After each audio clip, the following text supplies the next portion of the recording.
final Parkside Thursdays for 2023, and we will conclude with Revelation chapter 17.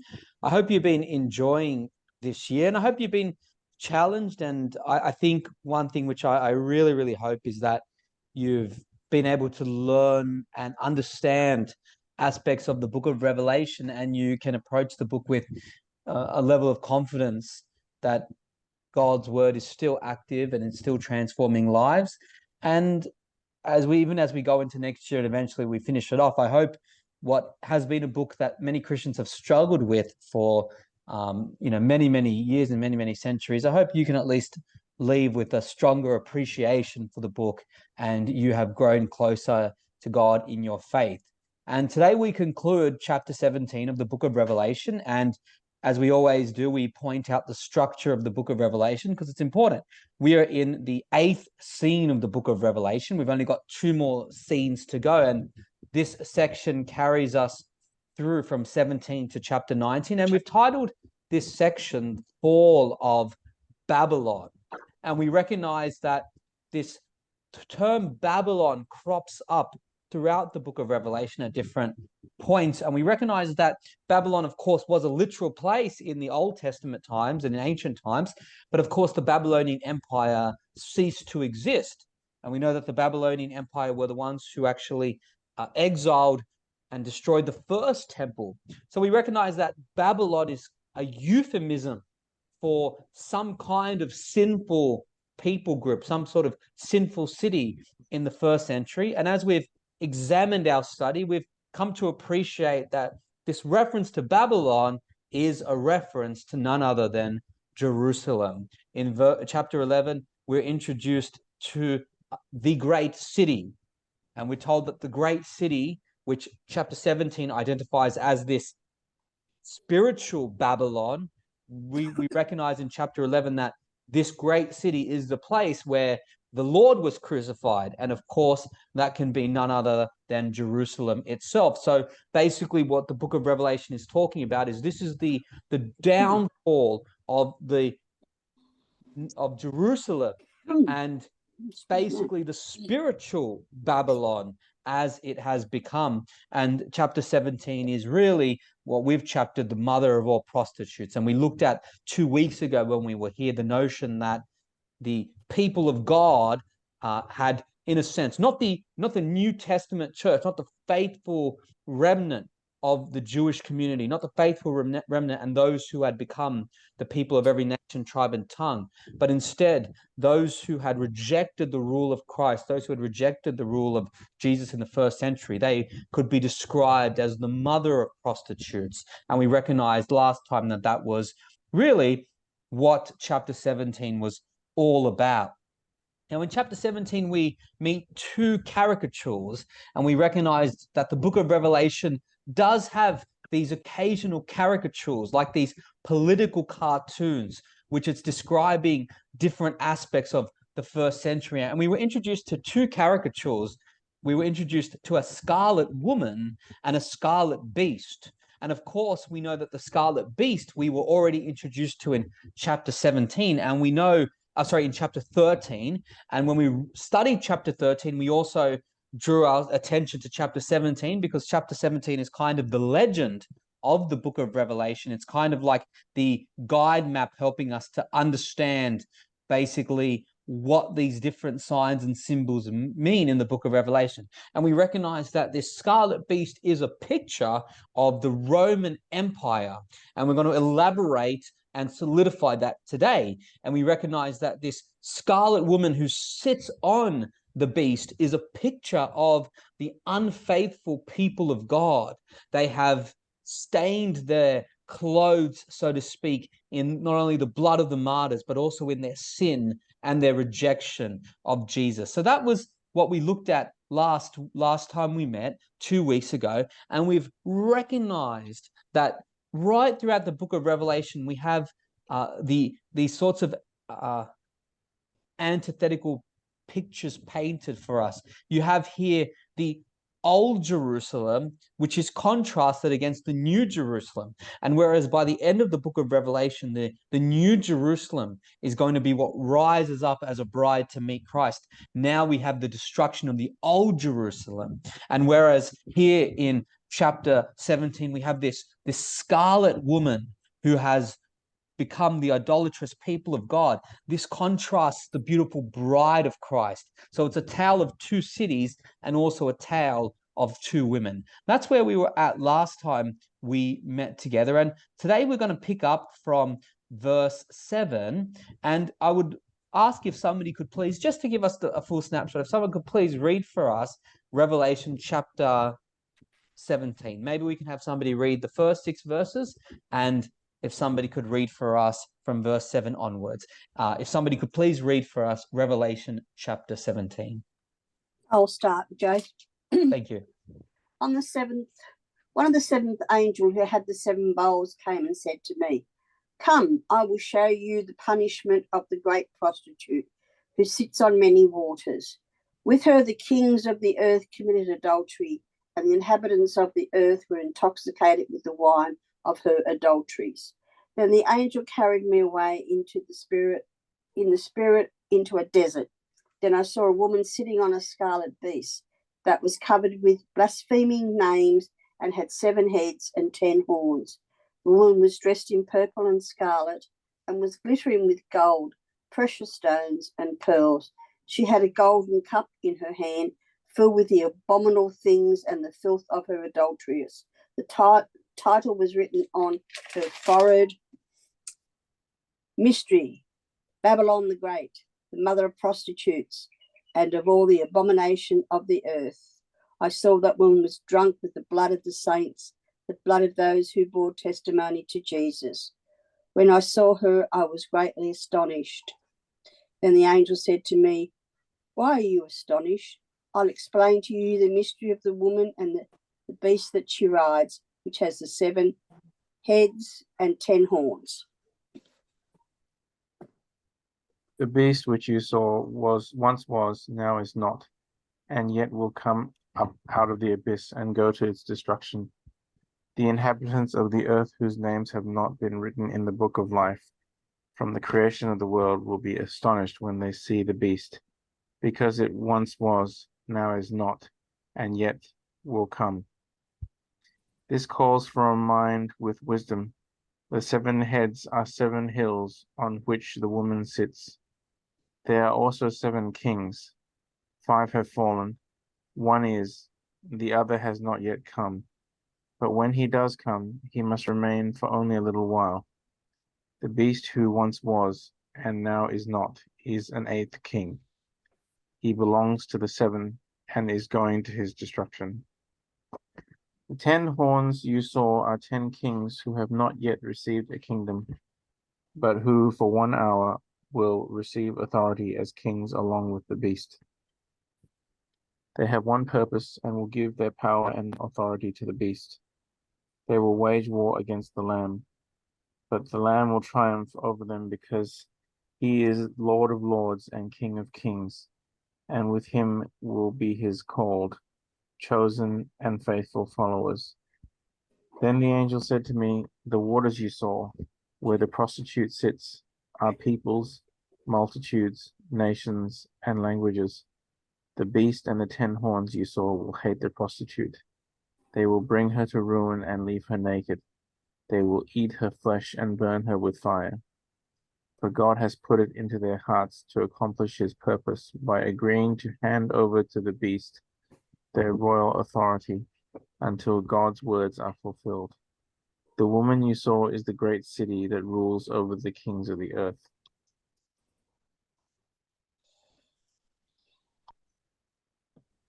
So friends, another analogy to help us here. I think the book of Revelation, to what can we compare it? Well, we can compare the book of Revelation to kind of running on a treadmill.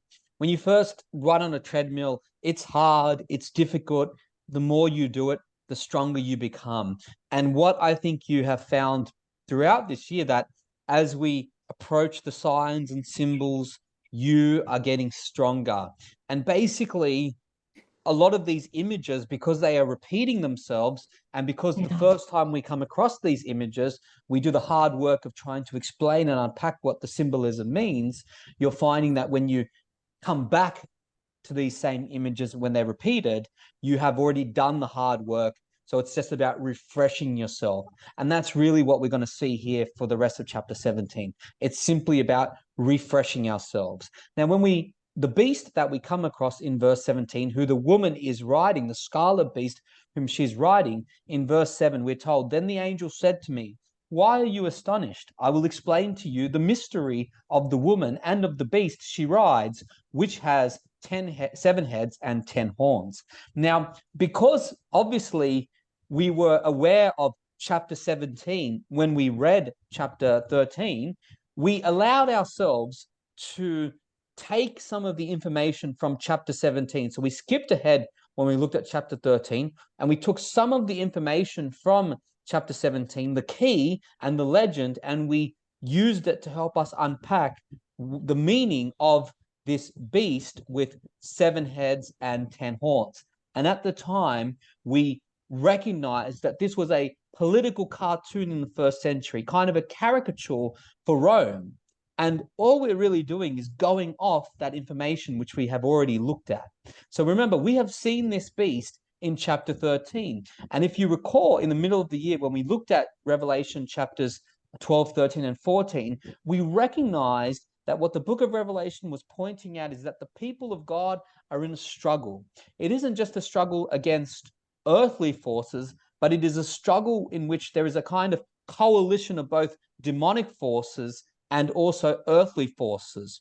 And if you remember in chapter 12, we were introduced to the dragon who had 7 heads. And we recognize that the dragon was kind of in the poetry of the Old Testament and also in the understanding of the ancient psyche, the dragon could be understood as a picture of Satan and the demonic forces, the forces of darkness. And we recognized in chapter 12, remember how the dragon was waging war against the people of God? And then we recognized in chapter 13, we were introduced to 2 beasts. The second beast we were introduced to was a caricature for basically what the book of Revelation calls the false prophet, the internal forces of darkness within the people of God. You know, the false teaching, the false religious systems which had caused the people to turn against the messiahship of Jesus. And then we recognize that the first beast was a caricature of Rome. And together, the forces of spiritual darkness led by Satan, and then the earthly forces led by this odd marriage between Rome and the internal forces of darkness, the internal religious forces of darkness. They were wed in this union against the people of God. And we recognize that this was played out in the New Testament times in the same way that the people of God were persecuted. Those who gave testimony of Christ, they were persecuted by the religious authorities in Jerusalem. And it was a persecution sanctioned by their ability to exercise power on behalf of Rome. So all of this should be coming back to you because we've reviewed this and we've come back to it time and time again. Is this all revision for everybody? Does it all sound familiar? Yeah. Yeah. So we saw in chapter 13 that I saw a beast the beast I saw resembled a leopard, but had feet like those of a bear and mouth like that of a lion. The dragon gave the beast his power and his throne and great authority. Now we recognize that the picture of what John was seeing in the apocalypse, the backdrop for understanding this image comes from Daniel chapter 7, where in the vision of Daniel chapter 7, which is also apocalyptic literature, the prophet Daniel saw 4 different beasts. These beasts were kind of like hybrid creatures. They didn't represent one creature from the animal kingdom. You know, if you go to the zoo and you see like a lion or a tiger or an elephant or a bear, they kind of were hybrid type creatures. You know, they had the skin of one animal, the mouths of another, the claws of another. And this all reflected the kind of the hybrid artwork of the ancient Mesopotamian and the ancient Babylonian world when they had sort of these composite creatures. And in Daniel's vision, we see that each of these four beasts stand for a different kingdom. The first beast stands for the Babylonians. The second beast stood for the Persians, the third for the Greeks, and the fourth was a picture of the Roman Empire. And although Daniel and his audience may not have understood the fulfillment of all of these hybrid creatures, certainly by the first century, we get clear indications of who these kingdoms were. Now, the fourth beast was the most terrifying of all of these creatures. And Revelation chapter 13 and 17 pick up this fourth beast and equate it with Rome. It's the most terrifying of all of the previous kingdoms. And Rome, in terms of its power and stature, outgrew all of the other previous kingdoms before it. And when we read Daniel chapter 7, we recognize that he says, "After this, as I watched in my vision in the night, suddenly a fourth beast appeared, and it was terrifying, dreadful, and extremely strong. With large iron teeth, it devoured and crushed. Then it trampled underfoot whatever was left. It was different from all the beasts before it, and it had 10 horns. While I was contemplating the horns, suddenly another horn, a little one, came up among them, and 3 of the first horns were uprooted before it. This horn had eyes like that of a man, like those of a man, and a mouth like that, and a mouth that spoke words of arrogance." So we can see that Daniel chapter 7 is the backdrop of all of this saga. Now, when we read Daniel chapter 7, we recognize that although the fourth beast rises up and is stronger and more terrifying than the previous beasts, and it devours and crushes all these other beasts, we recognize that what kingdom comes after this fourth beast? It is the kingdom of the Son of Man, who Daniel tells us approaches the Ancient of Days and is given an eternal kingdom in which people from every nation, tribe, and tongue worship him. It is this picture that the book of Revelation is retelling now through the lens of the gospel message. So now that Jesus has come on the scene at Christmas, now that Jesus died for the sins of this world, and Jesus has been resurrected and has been raised to the Father to sit on the glorious throne for all eternity, what the book of Revelation is recognizing is it's reinterpreting the book of Daniel. It is translating, if you will, the book of Daniel for us and explaining the meaning of all of these things, that yes, there is a terrifying kingdom here in the Roman Empire, but ultimately it is Jesus Christ who will be the ultimate victor and who will build the ultimate kingdom through the advancement of the gospel message. And then eventually in the back end of the book of Revelation, it will tell the story of how this beast, along with the dragon and the forces of darkness, will be cast down into the lake of fire.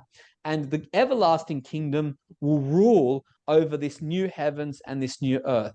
So can you see that what the book of Revelation is doing is really consolidating a whole heap of biblical knowledge in light of Christ? And none of this would be new to us because we've been telling this story repeatedly throughout the book of Revelation. But I pause there just to ask any questions or comments. Is it making sense to everyone? Are the dominoes falling into place? So verse 8, "The beast which you saw once was, now is not, and yet will come up out of the abyss and go to its destruction. The inhabitants of the earth, whose names have not been written in the book of life from the creation of the world, will be astonished when they see the beast, because it once was, now is not, and yet will come." Now, this is an interesting phrase here. We hear twice in verse 8 this phraseology that the beast is described as being once was, now is not, yet will come up. So we've got this 3 sort of statement parody. Once was, now is not, yet will come again. Now, this phrase is a parody of the eternality of God. So we know that God is obviously an eternal being. God is not created. God does not begin. He will not end. He is both the beginning and the end, the Alpha and the Omega. He's not a created being like you and I. You and I are contingent beings. Our being is dependent on that which has come before us. God does not have anything before him. He is from everlasting to everlasting. Now, you will recall in the first chapter of the book of Revelation, this same phraseology is in one sense used to describe God. Grace and peace to you, verse 4 of chapter 1 tells us. Grace and peace to you from him who is and who was and who is yet to come, from the seven spirits before his throne. So we can see here that this picture is a parody of the eternality of God. It's not an exact replica, but it's a parody of sorts. And it's a parody in one sense for the Roman Empire, because Rome was described as the eternal city. Rome was described as the eternal city. So we can see that this beast that John sees this scarlet woman sitting on, John is a little bit confused. In verse 7, it says that he was astonished. He needed an explanation. And obviously he needs an explanation because he's seen a lot of different images and a lot of different apocalyptic caricatures. So that's why verse 17 is so important, because we get an explanation for these caricatures. And what we see here is that this beast rises up out of the abyss. And we recognized when we looked at the abyss, it's already appeared on 2 occasions in the book of Revelation, both in chapter 9, a couple of times in chapter 9, and also in chapter 11. And remember, the abyss in the psyche of the ancient world, dare I say it, in the physics of the ancient world, how they conceptualize the ancient world, the abyss was basically the place of darkness. It's not hell, as we understand it. It's the place of darkness, kind of the depths of the ocean. And they kind of recognized in a spiritual sense that the fallen angels, the forces of darkness, sort of resided and made their abode in the abyss. The Old Testament uses a couple of different words. It uses one phrase it uses for it is the word chaos. It's where they sort of live in the state of chaos and abyss. And what the book of Revelation says is that these forces of darkness, because the people have rejected God, they've allowed these forces of darkness to come up onto the earth and manifest their wicked presence, so that the evil that the world is seeing is not just humans doing evil, but it's also the forces of darkness which undergird all of this evil. And they're allowed to run rampant on the earth. So what the book of Revelation recognizes, and it points out, and it helps the first century Christians understand why they are suffering, understand why they are being persecuted for their testimony in Christ.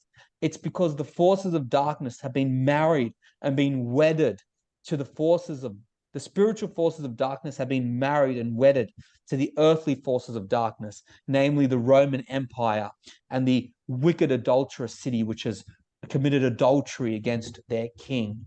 So, but what we notice here about this beast is that although he comes out of the abyss, he isn't coming up out of the abyss to rule, although it might seem to the people on earth that he's ruling. No, he's actually going to his destruction. And his destruction will be described for us in the final few chapters of the book of Revelation, where this beast, along with the other forces of darkness, will be cast in to the lake of fire. Does this make sense to everybody? And what we can see here is that those whose names have not been written in the Lamb's book of life, which we've already encountered on a couple of occasions in the book of Revelation, they are guilty of giving themselves over to the rule of the beast, to the rule of the dragon, to these forces, both spiritual and earthly forces of darkness. And we see this, brothers and sisters, not just in the ancient world, but also in our modern world. When people reject the lordship of Jesus, they are giving themselves over to the forces of darkness. They're giving themselves over to the kingdom of darkness, to Satan, and to the kingdoms of this world. And the Bible says in the book of Romans that God gives people over to the sinful desires of their hearts, to sexual impurity, for the degrading of their bodies with one another. So we recognize that when people reject the lordship of Jesus, they are giving themselves over to their sinful desires. In the first century, those who did not worship Messiah Jesus What did they give themselves over? They gave themselves over to Rome. That's why worship of the emperor ran roughshod in the ancient world, and idolatry ran roughshod in the ancient world.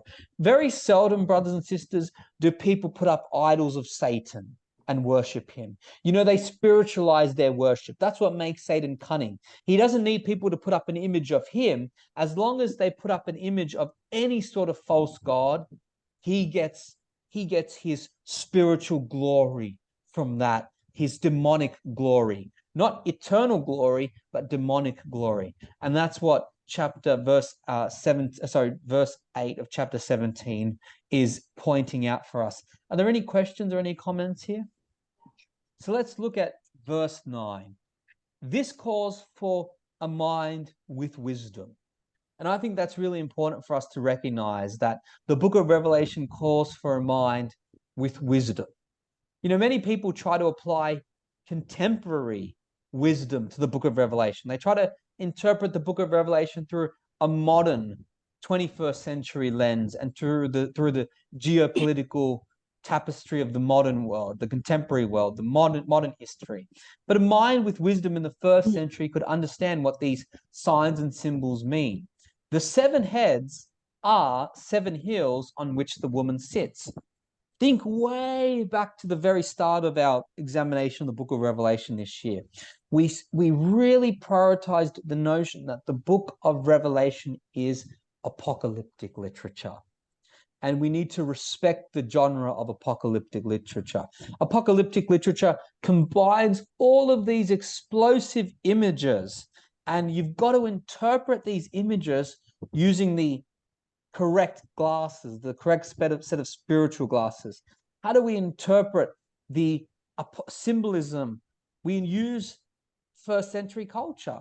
How did they interpret these images? We use the Old Testament as the critical lens to help us interpret these images. And a beautiful example of this is in verse 9. The 7 heads, these are the 7 heads of the beast. The 7 heads, we're told, are symbolic of 7 hills on which the woman sits. Now, chapter 17 here leaves us in no doubt as to the meaning of this beast. You see, if you in John's day had heard the phrase 7 hills, what would you think of? You would think of Rome itself. Because Rome was known in the first century, and not just in the first century, in the centuries before that, Rome was known as what? The city on 7 hills. And the map that I've got there, the picture that I've got there, points out what these 7 hills were. Can everyone see the picture there? Yeah. Count it, you can see that there's 1, 2, 3, 4, 5, 6, 7 hills. Rome was known as the city of 7 hills. This wasn't debated in the ancient world. It appeared on Roman coinage. It appeared countless times in literature of the Roman day. If you read Virgil and the like, you would see this was a nickname for Rome.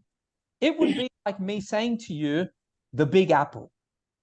What would you think of if I said the Big Apple? Isn't that New York?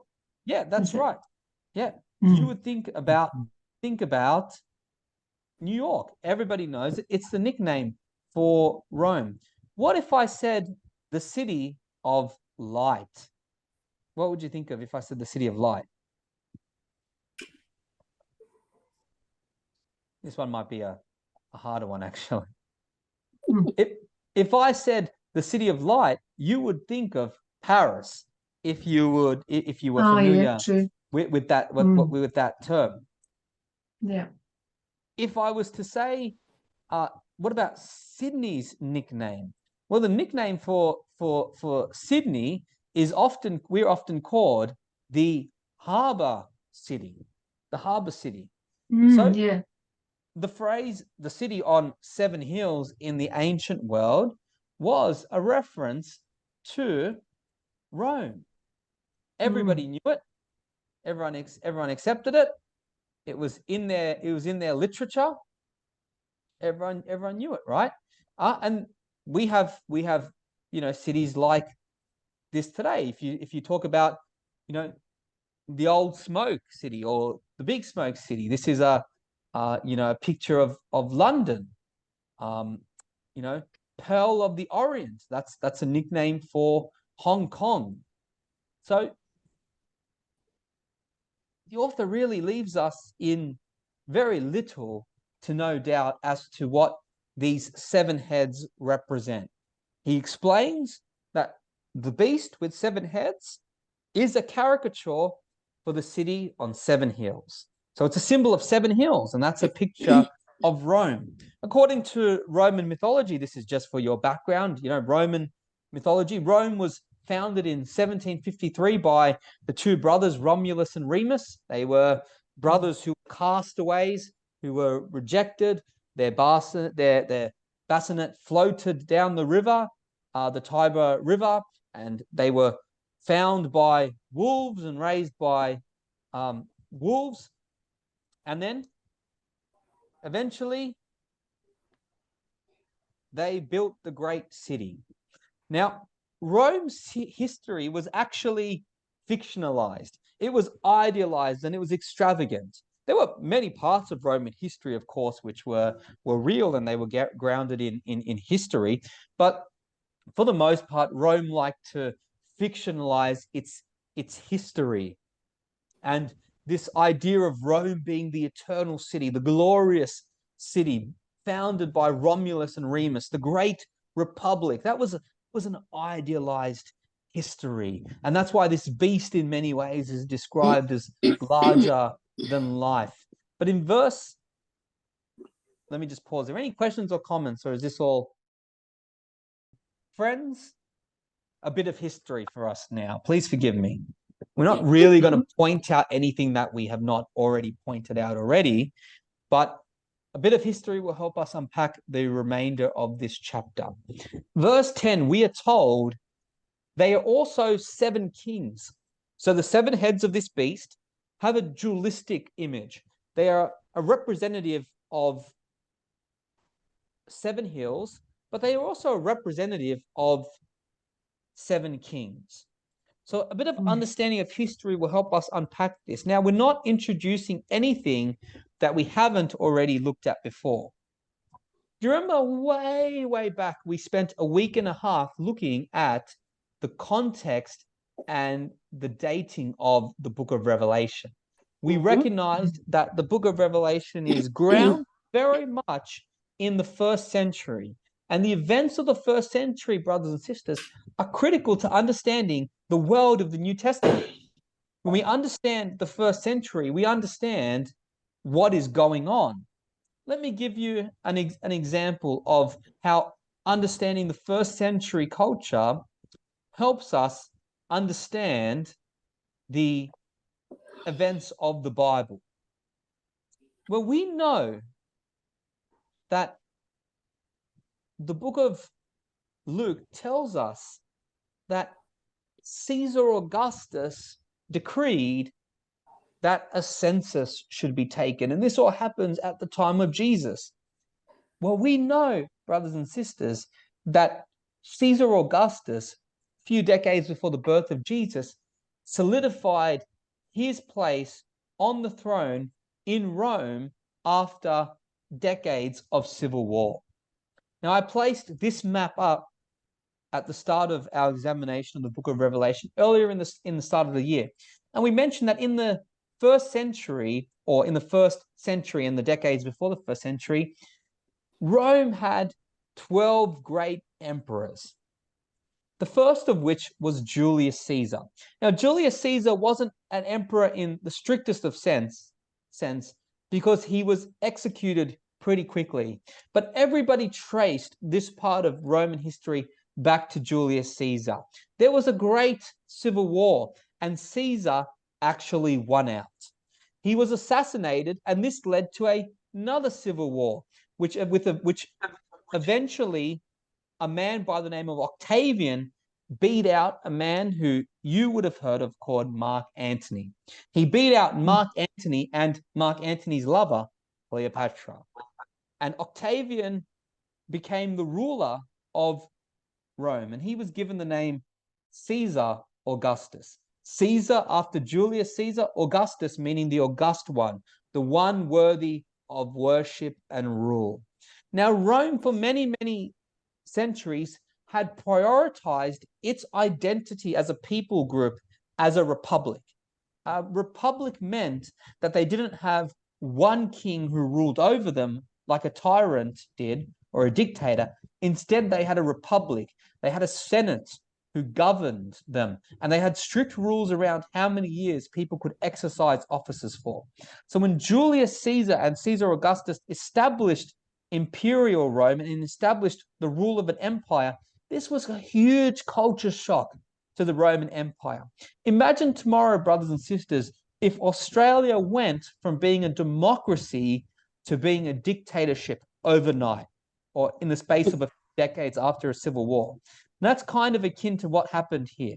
And there were Caesars that followed him.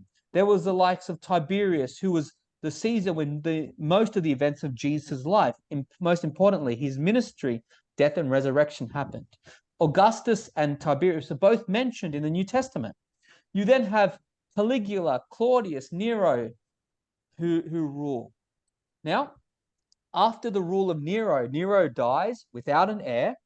So we have a turmoil, a period where Rome is once again thrust back into a period of civil war.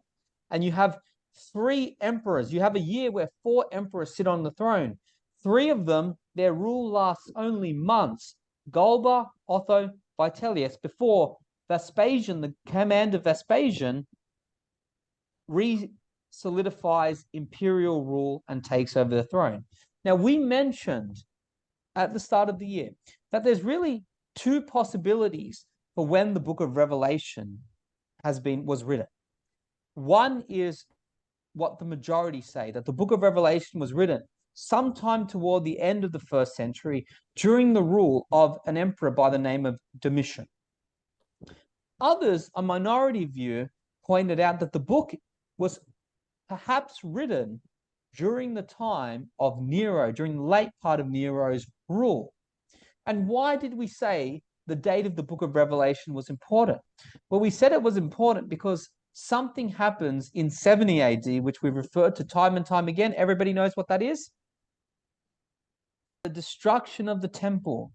Jesus predicts in the gospel, in the final week of his life, he talks about the temple is going to be destroyed. Within one generation, Jesus says, not one stone will be left on another. In other words, there's going to be a great cataclysmic shift in the spiritual order of the world, that where the traditional place to worship the true and the living God, the temple in Jerusalem, where that once was, it'll be shifted through destruction. And now the only authentic place to worship God is in spirit and in truth, and to worship Jesus Christ.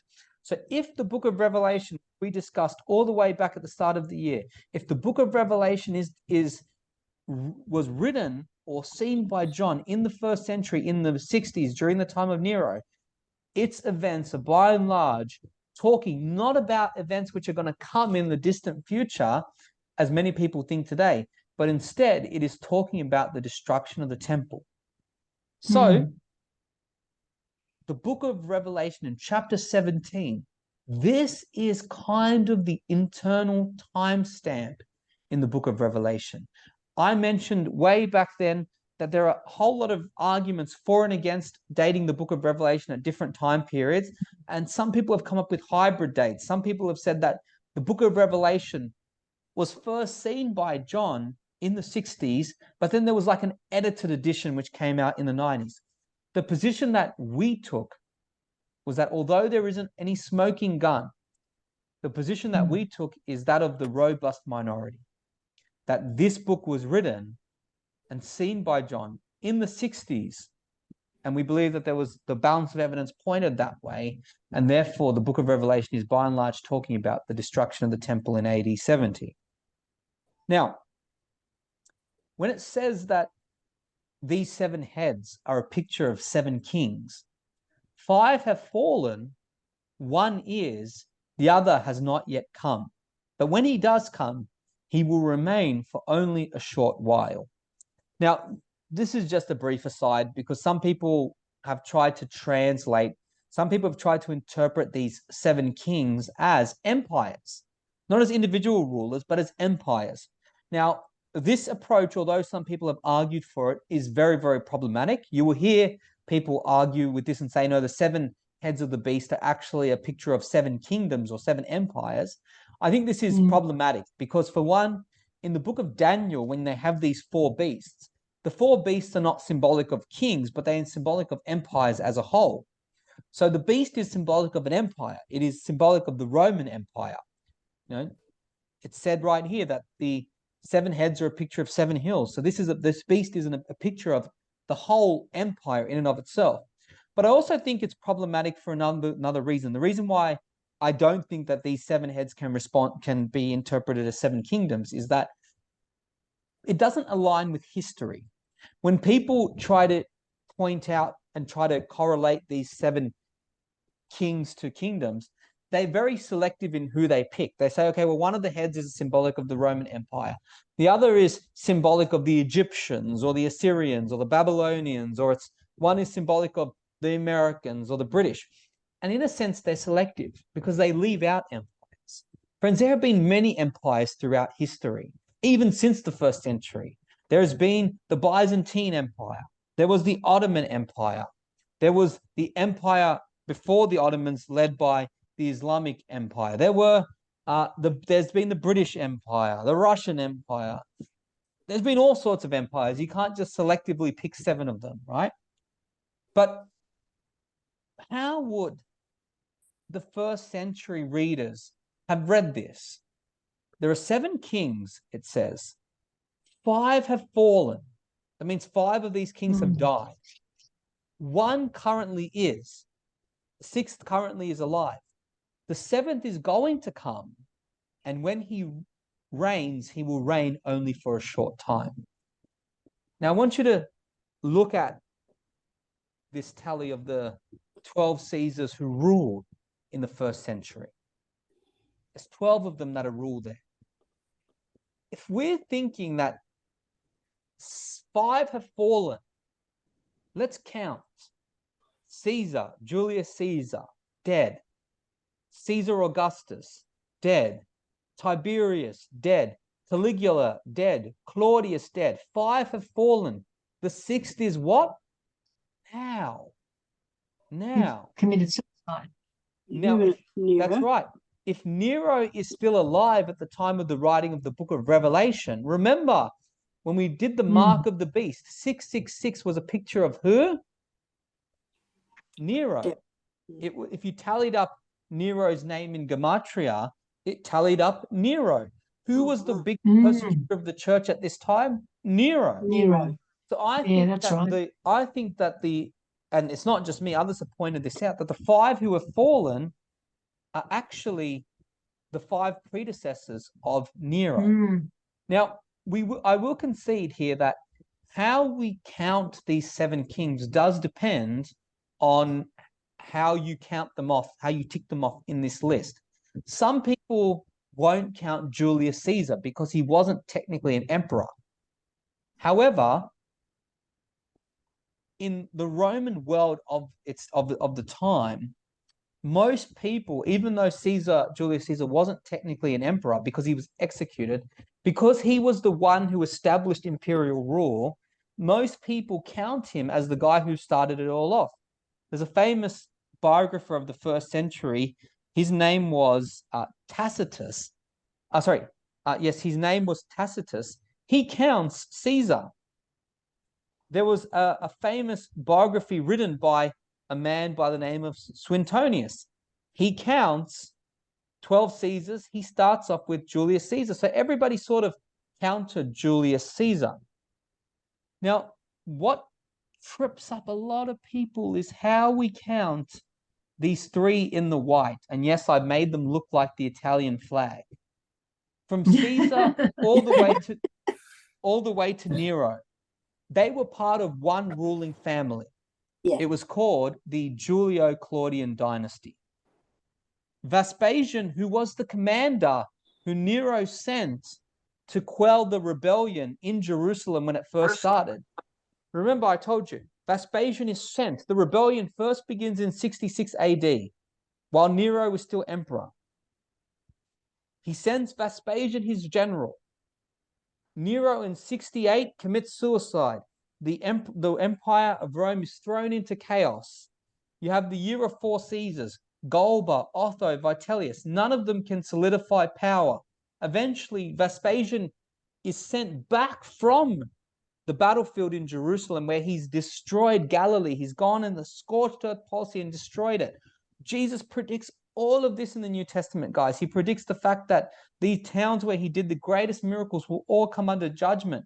Vespasian, scorched earth policy, destroys it. He has to go back to take his throne as Caesar and win this new civil war.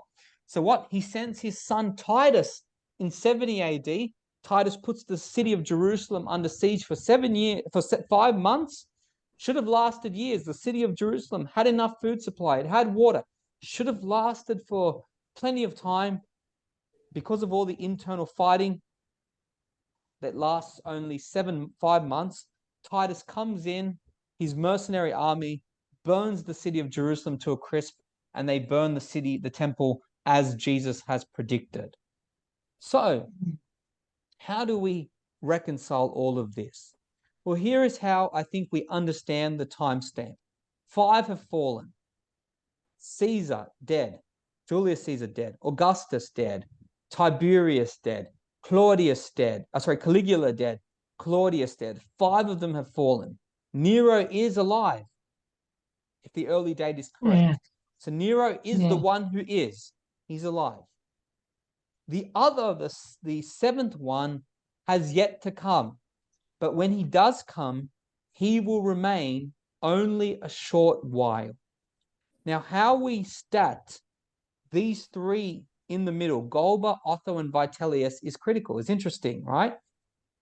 Now, what I want to say is that the one who is to come, who will last only a short while, I believe that is a reference to Galba. Galba lasts only around 8 months. He lasts only 8 months. Now, what do I believe is happening here? Let's picture the world at this time and the prophetic insight of the book of Revelation. Nero dies without appointing a successor, right? Many people had turned off Nero. They thought he was a bit crazy. Remember, in 64 AD, he burns the city of Rome. He blames people sort of get the sense that there's kind of a political conspiracy going on here. They fasten blame to Nero. In order to shift the blame, he turns his attention and blames the Christians, right? He executes a lot of them in a massacre. It's just bloodshed. They're thrown into the arena to be ripped apart by wild dogs. He burns them alive as candles in his garden. It's just a terrible wave of persecution for the followers of Jesus. You know, it's likely that Peter dies in this time, Paul dies during this time. It's just bloodshed. So Nero's a maniac, right? This is the New Testament. You know, if a person is skeptical of the New Testament, go to the writers of, you know, Tacitus, Josephus of this day. They tell us this stuff happens, right? It's corroborated outside the New Testament. Nero is forced to commit suicide. A band of some of the key rulers in Rome try to dethrone him. They're unsuccessful at first because people are not on board. Eventually, a number of them get on board. Nero flees and he commits suicide. The Praetorian Guard gives him an opportunity. Do you want to take your own life or do you want to be executed? He's a madman. He kills himself. And the Senate puts in charge a man by the name of Galba. Galba was a governor in Spain. He was officially declared emperor by the Senate. And his rule for the first few months is unchallenged. So everything goes okay for the first few months. But then it turns out Galba is a bit of a maniac himself. He practices bloodshed. He accumulates wealth. And the same power brokers who put him into power turn against him and then have him executed very, very quickly. So Galba is installed as the emperor, but only for a short while. What does it say? There are 7 kings. 5 have fallen. One is yet to come. When he does come, he will remain only a short while. Only a short while. 1, Julius Caesar. 2, Augustus. 3, Tiberius. 4, Caligula. 5, Claudius. 6, the one who is now, Nero. 7, the one who is to come but will last only a short while, Galba. Galba. Revelation is its own internal time stamp. Any questions or comments? Does this make sense to everyone? No, Yep. it's fine. Yep.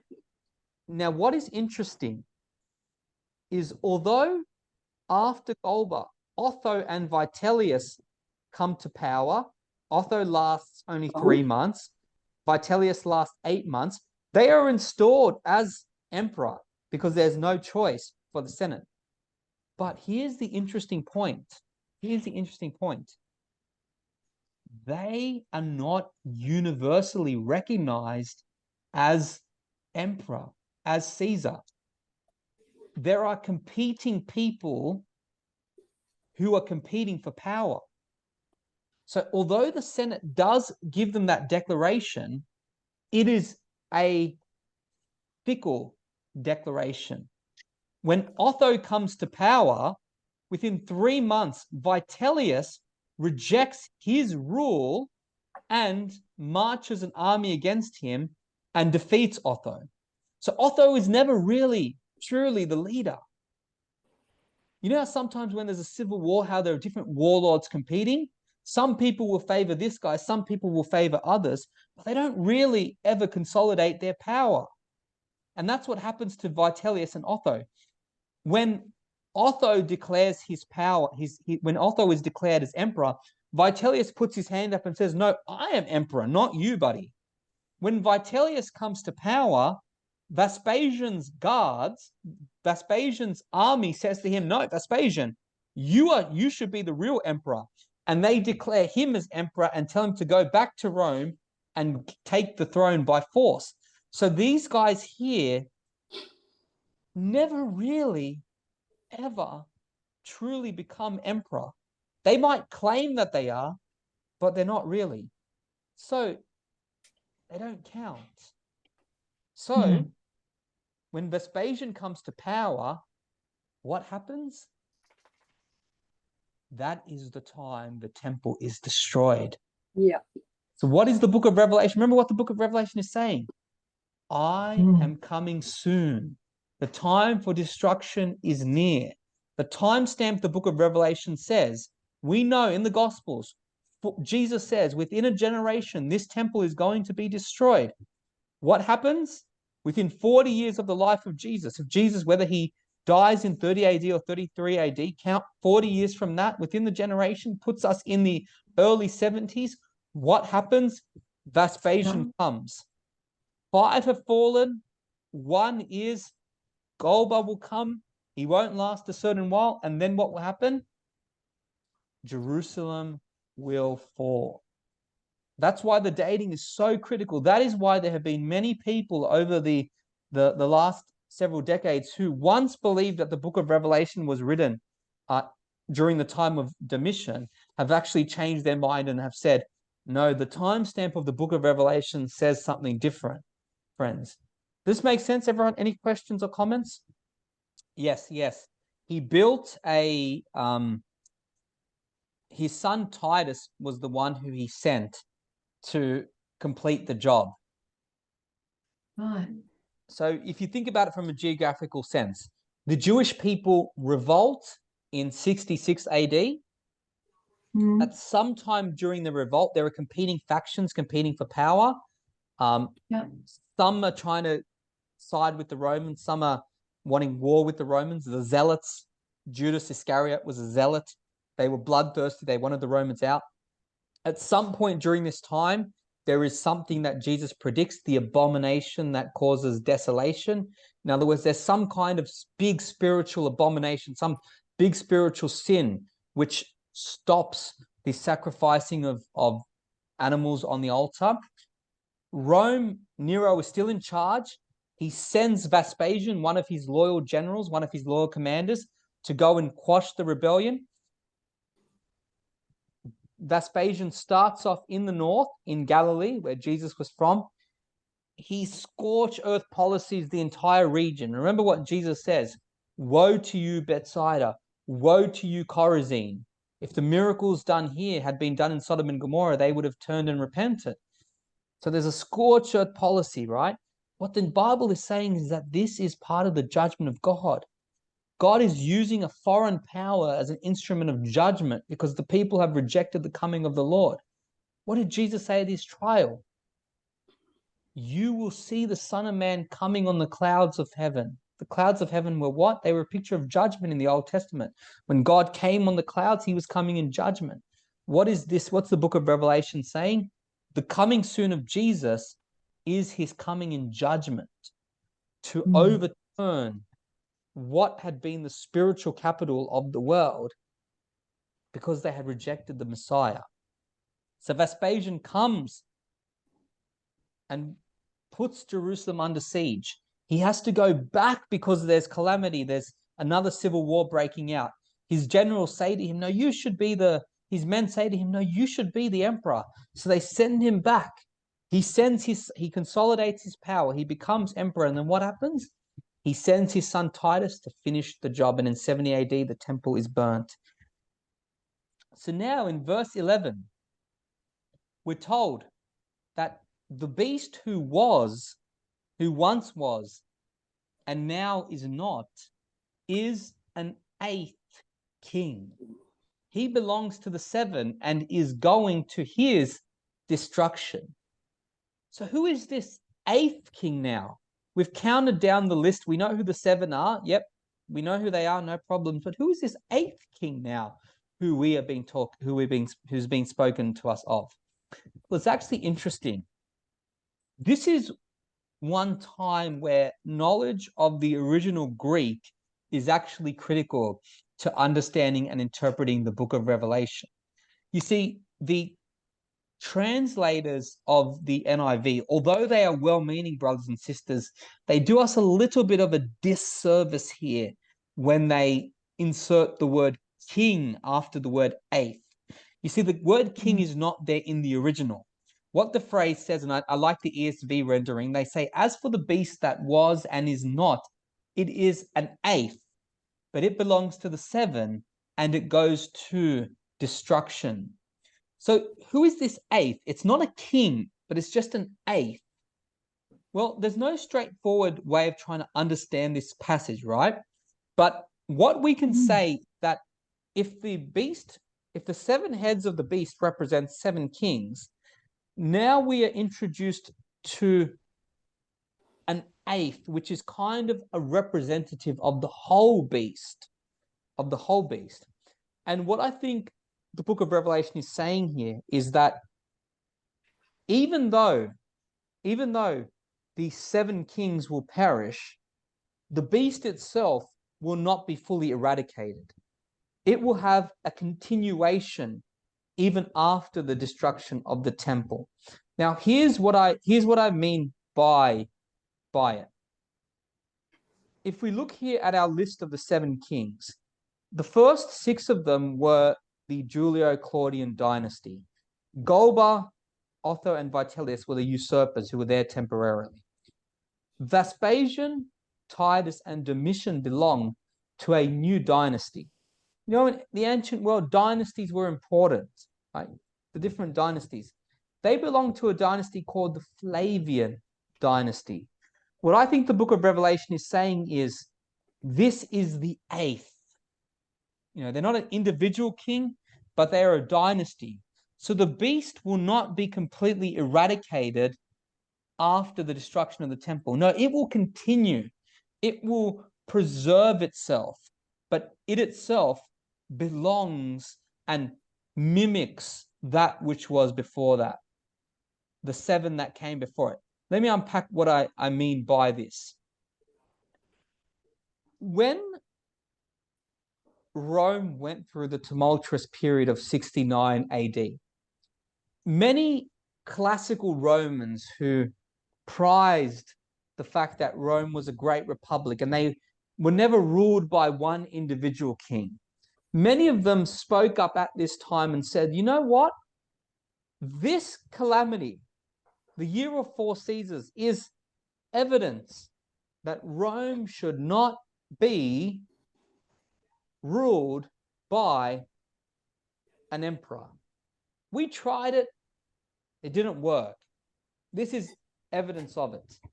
And now is the time for Rome to be restored once again to its glory days, once again to its true republic days, when it is ruled by a senate. Most people had that viewpoint. But when Vespasian came to power, instead of the republic being restored, instead of this senate being given autonomy and true power, it was kind of a continuation of that which was before it. So what I think the book of Revelation is saying by there is an eighth and it belongs to the 7. It is different from the 7, but it is exactly the same as the 7 in one way. What I think the book of Revelation is saying is that this new dynasty, it's not really a new way of doing things. It's just a new package. So there were 7 kings who fell, and there's an 8th. There's a new dynasty. It belongs to the 7 in the sense of it's an empire. It looks exactly the same as the previous kings. You know, all of these guys, Domitian, Vespasian, Titus, they all were worshipped. There was all imperial worship. There were empire statues to the empire, to the emperor in the different temples. It didn't change anything. So they belong to the 7th. So if anybody in Jerusalem is holding out hope that although the 7 heads of the beast has been defeated, if anybody's hoping that this 8th, this new dynasty is going to be the liberation of God's people, no. The judgment is still coming. And interestingly, when Domitian came to power, because he was brutal as well, or because people, history will remember him as a brutal emperor, many people thought he was like a Nero reincarnated. See, when Nero committed suicide, many people didn't really believe that he had committed suicide. They believed that he was in hiding, waiting for him to retake the throne. So when Domitian came to power, many people thought that he was kind of like another Nero-like figure. So if we come back to our list here, the 5 kings who have fallen, they're in the green: Julius Caesar, Augustus, Tiberius, Caligula, Claudius, Nero. Nero is the 6th king who's ruling, who's now, when the book of Revelation is written. Galba is the 7th king to come. He's going to last only a little while. The 8th, who belong to the 7th, is Vespasian, Titus, and Domitian. They're going to look like the original 7, even though they are from a different ruling class, the Flavian dynasty. And notice here, it says that they belong to the 7, but they are also going to their destruction. It's interesting that the Flavian dynasty doesn't last long itself. It itself lasts less than 30 years. So I think when we look at the historical events of the 1st century, the context of the 1st century, we get a clear picture as to when the book of Revelation was written and who it's talking about when it talks about this beast with 7 heads representing the city on 7 hills and representing 7 kings. Are there any questions or comments? I hope I haven't overdone it or overstated the case. I hope it's clear to everyone. I apologize if it's not. Got that? Right up until I'm right up to the 7. The 8th is throwing me. All right. Now we can imagine, right? If Rome is a picture of the beast, right? Yeah. When Nero commits suicide and Galba doesn't last long and the empire is thrown into turmoil, right? Yeah. Readers of the book and the Jews themselves would have thought that the chaos in Rome is, let's refer to the Jewish people, right? Imagine the people in Jerusalem, right? When Rome goes through its chaos, right? they're thinking to themselves when Vespasian goes back, yes, we're safe. We're not really going to be destroyed. This was all just a bit of a temporary scare. Everything's all good, right? And you can imagine as early Christians thinking, reading this, but hang on a second, the beast is supposed to be the one who, destroys. And Jesus' predictions are going to come true, right? And everybody is thinking, you know what? Now is the time for us to no longer be ruled by kings. Let's go back to traditional rule, right? Now, all of a sudden, another ruling family, this 8th family, the Flavian dynasty led by Vespasian, comes on the scene. Well, what happens? It looks exactly like the 7. It's exactly like the 7 rulers before. They were all emperors. Now we've got another emperor instead of Vespasian.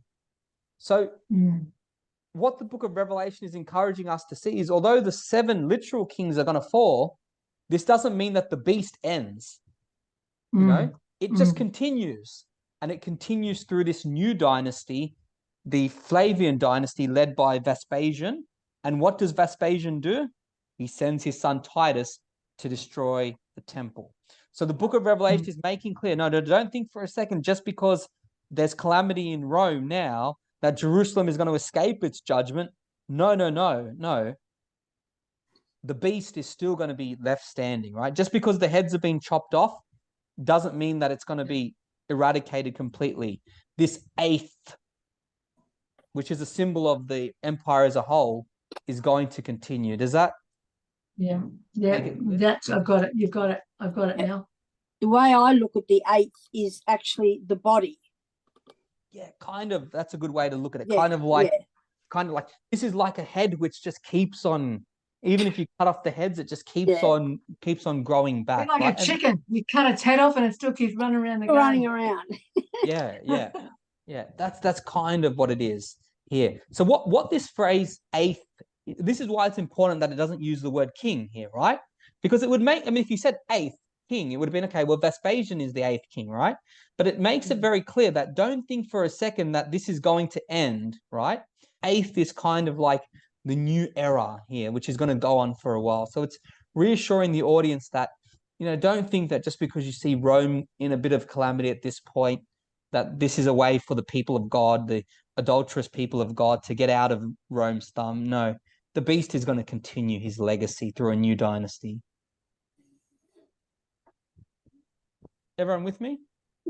Yep.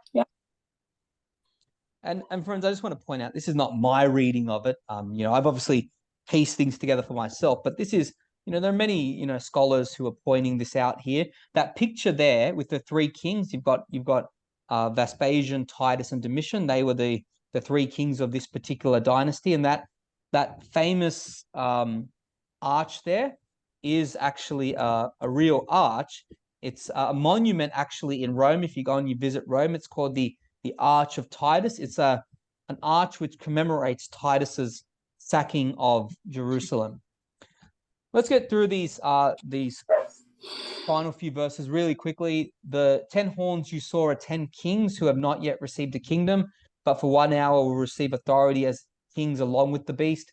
They have one purpose and will give their power and authority to the beast. Friends, we already covered this when we looked at chapter 13, so I'd encourage you to go and look at this back then. But just as a quick pointer, horns in the apocalyptic literature of the ancient world, horns were a symbol of power and authority. If you read Old Testament passages, whenever it talks about a horn, it's kind of like a symbol of power and authority.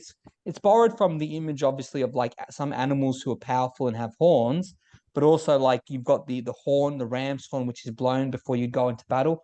Horns were a symbol of power. Now, why 10 horns? I mentioned when we looked at chapter 13 that Rome divided its empire into a whole lot of provinces. Some of these provinces were controlled by the Senate. The Senate had rule over them. Some of these provinces were controlled by the emperor. The emperor had dominion over these provinces.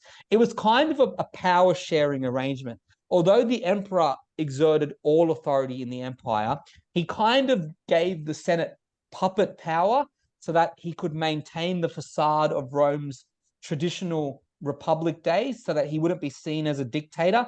And it was kind of a mutual benefit. The Senate recognized the emperor's authority, and they didn't create trouble for the emperor. The emperor gave them this measly power in order to ensure that they didn't create problems for him. So he kind of divided the rule. He divided it into this. Augustus divided it into districts. He took 10 districts for himself as his own rule. And he installed, in many of these cases, he installed puppet kings in this region. They were only vassal kings. He was the real king, but they were vassal kings. So if you look at this here, King Herod was allowed to maintain the title King of the Jews. So although Emperor Caesar Augustus was the ultimate emperor and the ultimate king, he allowed these puppet kings to manifest themselves.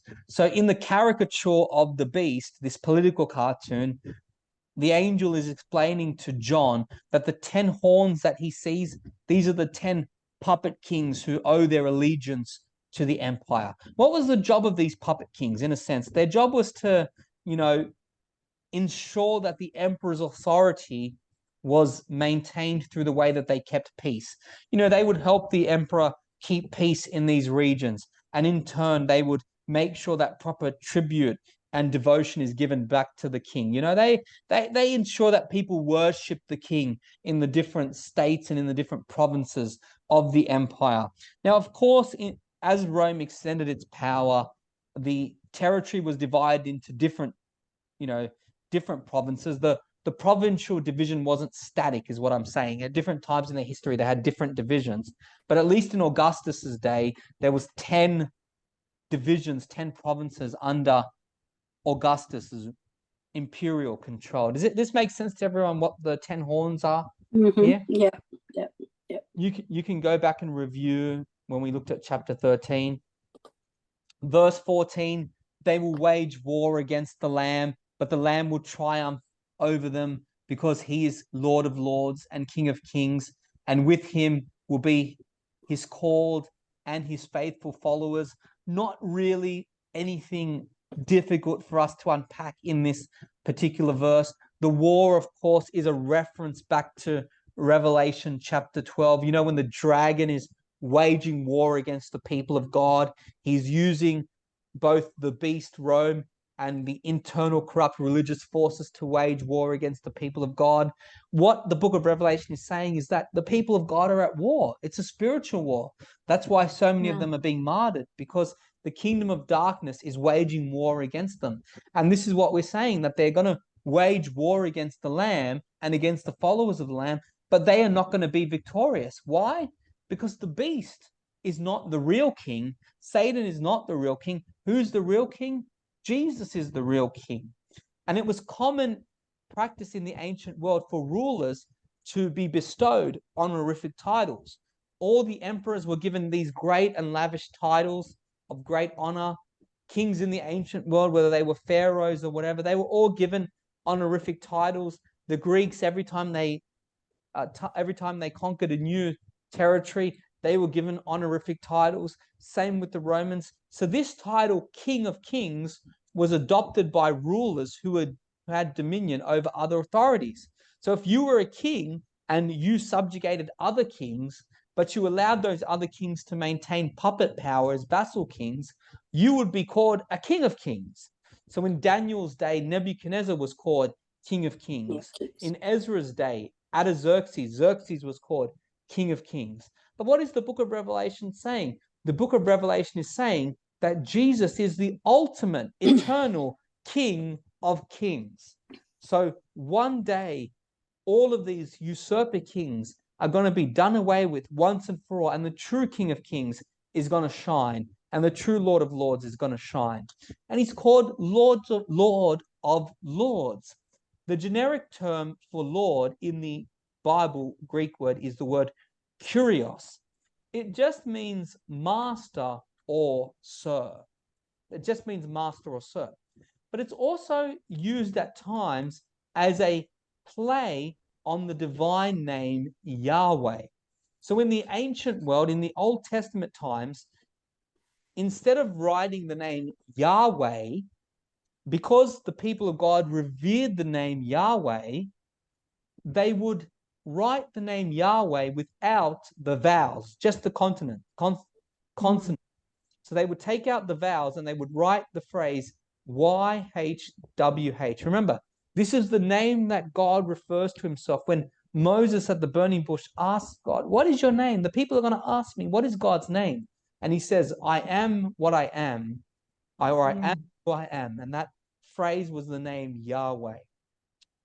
So when the New Testament was translated into Greek, they used the word Lord in capital letters, Lord, Kyrios in capital letters. And this was the divine name of God. And the Bible says that Jesus is the master of masters. He is the Lord of lords. In the book of Philippians, in Paul's letter in the Philippians, when he sings that great hymn, that though he was in nature God, he did not consider his equality with God something to be grasped. Instead, he took on the nature of a servant. He humbled himself and became that of a servant.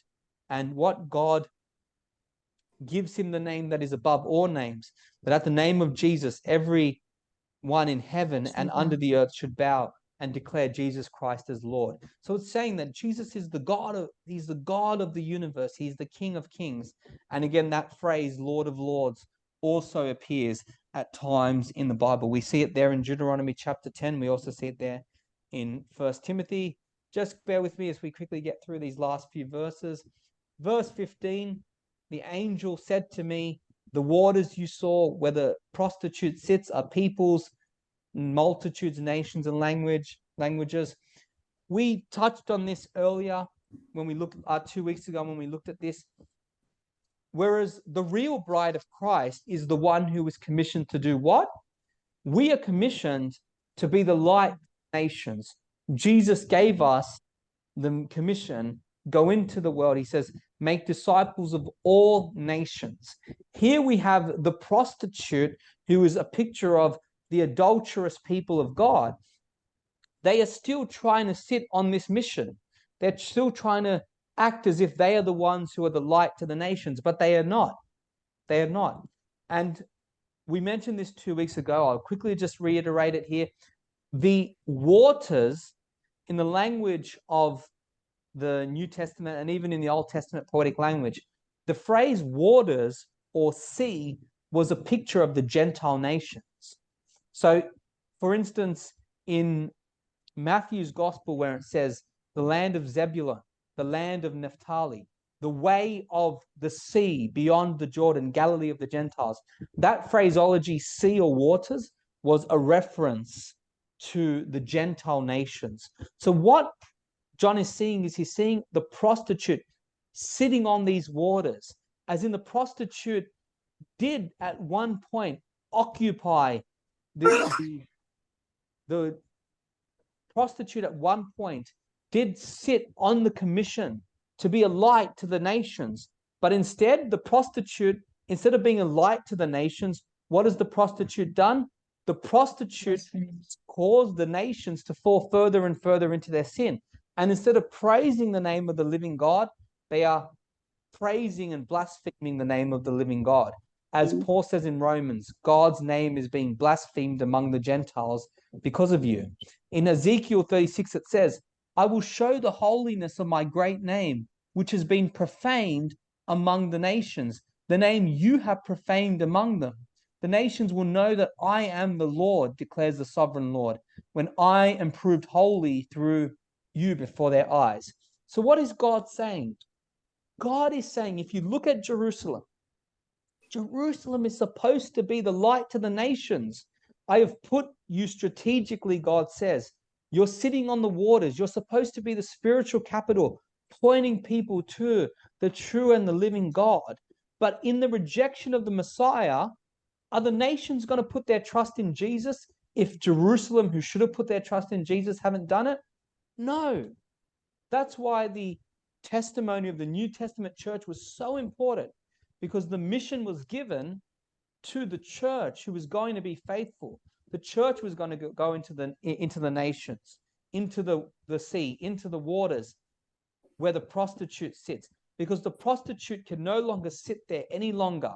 So the prostitute is going to be dethroned, and in its place, who is going to now sit on the waters and who is now going to hold the mission of God?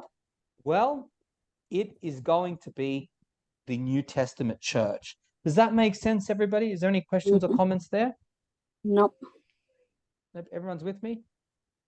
Yeah. So again, just quickly, now we get to the part where we have the messy divorce. And I know we've exceeded our time, so if you just give me 10 more minutes, I'll finish this off quickly so we have a nice clear break. We get now to the time of the messy divorce. The beast and the 10 horns you saw will hate the prostitute. They will bring her to ruin and leave her naked. They will eat her flesh and burn her with fire. So what do we see now? The messy divorce. The scarlet beast, who was a picture of the adulterous people of God. The prostitute will now do what? Will now throw her off. Now, when Rome came against Jerusalem in 70 AD with its full force, because its armies had been so depleted by the civil war, where did Titus get his mercenary army, his army from? He got his army from mercenaries. You know those, how I mentioned that the 10 horns were symbol of 10 kings who were vassal kings? Some of those same kings gave military soldiers to Titus so that they could march against the city of Jerusalem. So we see now the messy divorce. The messy divorce. The scarlet woman was riding the beast. We have no king but Caesar. They were riding the beast, riding the authority of the beast. In verse 1 and 15, when it uses the word that the woman sat on the beast, it literally meant that she sat enthroned on the beast, as in the beast propping up her power. She was using the power and the might of the beast to get her around, to make her rich, to make her powerful. Remember, she's described in that lavish image of gold. You know, she sits on Rome, is making her beautiful. Rome is making her pretty. But God is going to use Rome, the beast, to judge the scarlet woman. And all of these images here, nakedness. Nakedness was a symbol of subjugation. Prisoners of war would typically be stripped down and naked. It was a form of humiliation. And what does it say? It says that they will burn her with fire. Again, what happened when Rome was destroyed? It was burnt to a crisp. The temple was burnt, set alight. The people of God, the people in Jerusalem in the first century, during the siege of Titus, they resorted to cannibalism. All of this imagery, they will leave her naked, they will eat her flesh, they will burn her with fire. There is a literal fulfillment to this, but this is all language of the Old Testament. Ezekiel 16 says, I will deliver you into the hands of your lovers. Your lovers. In other words, the prostitute has become a harlot. And who is the prostitute prostituted herself to? Rome. We have no king but Caesar. That is prostitution. And what is God doing? He's delivering them over to their lover. As Ezekiel talks about in the Old Testament, they will tear you down, your mounds, and destroy your lofty shrines. They will strip you of your clothes and take your fine jewelry and leave you stark naked. So it's a reenacting of Old Testament prophecies in one way. And then just quickly, verse 17, for God has put into their hearts to accomplish his purpose by agreeing to hand over the beast their royal authority until God's words are fulfilled. The woman you saw is the great city that rules over the kings of the earth. Look, we've time and time again, we've picked this up. The great city is referred to in verse 9 and verse 18. We're in no doubt, friends, who this great city is. I think you can agree with me that there can only be one, the great city. And in chapter 13, we're told the great city is the place where their Lord was crucified. Jerusalem is where their Lord was crucified. And we know that that must be a reference. The prostitute, the great harlot, it's not a reference to a people to come. It's not a reference to a modern day city. The first century audience, where their Lord was crucified is where? Jerusalem. And what verses 17 and 18 are saying is that Jerusalem is being stripped of its authority. Jerusalem, friends, was once the place where God in the Old Testament put his name. It was a spiritual hub. You know, everywhere, where else in the world could you go to worship the true and the living God? You couldn't go to Rome, there was pagan shrines there. You couldn't go to Greece, there were pagan shrines there. You couldn't go to Egypt, there were pagan shrines there. Where in the ancient world could you go? Babylon, Assyria? No, the only place you could go where there was true and authentic worship of God was where? Jerusalem.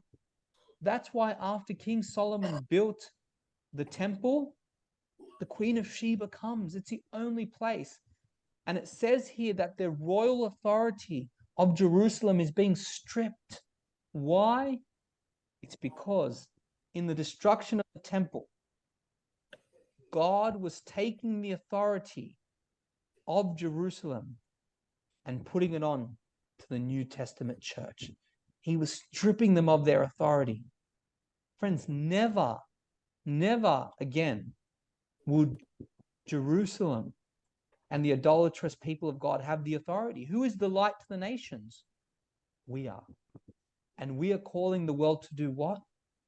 We're calling the world to repent and put their trust in Jesus. When verse 18 says, the woman you saw is the great city that rules over the kings of the earth. When we think about rulership, we tend to think about rulership through the lens of governmental and political authority. But what the book of Revelation is saying is we're not talking about government or political authority. The great city rules over the kings of the earth. Why? Because it was supposed to be the spiritual ruler of this world. Jerusalem was the spiritual capital of the world. It was supposed to be the spiritual capital of the world. So this is a spiritual authority, a spiritual influence that God had given to the Old Testament people of God, to the city of Jerusalem, where he put his name. Now, that city is being destroyed. The temple is being destroyed. And the real authority lies where? Lies in the body of Christ. Destroy this temple, and I will rebuild it in 3 days' time. Now, please don't walk away from this thinking that God rejected his old covenant people. He didn't. His old covenant people, the book of Revelation says, have become the New Testament church. Remember when John sees that beautiful vision of the faithful 144,000 whose robes, they have not soiled their robes by worshipping the beast and its image? That 144,000 gave rise to what? The mixed multitude who from every nation, tribe, and tongue will be worshipping the Lamb in heaven, in his throne. So that the authority of the prostitute, for centuries, God forgave the prostitute of her sins. Now her authority has been stripped once and for all, and it has been given to the faithful remnant, the New Testament church, who will now sit over the waters of the Gentile nation and lead people from every nation, tribe, and tongue to the Lamb.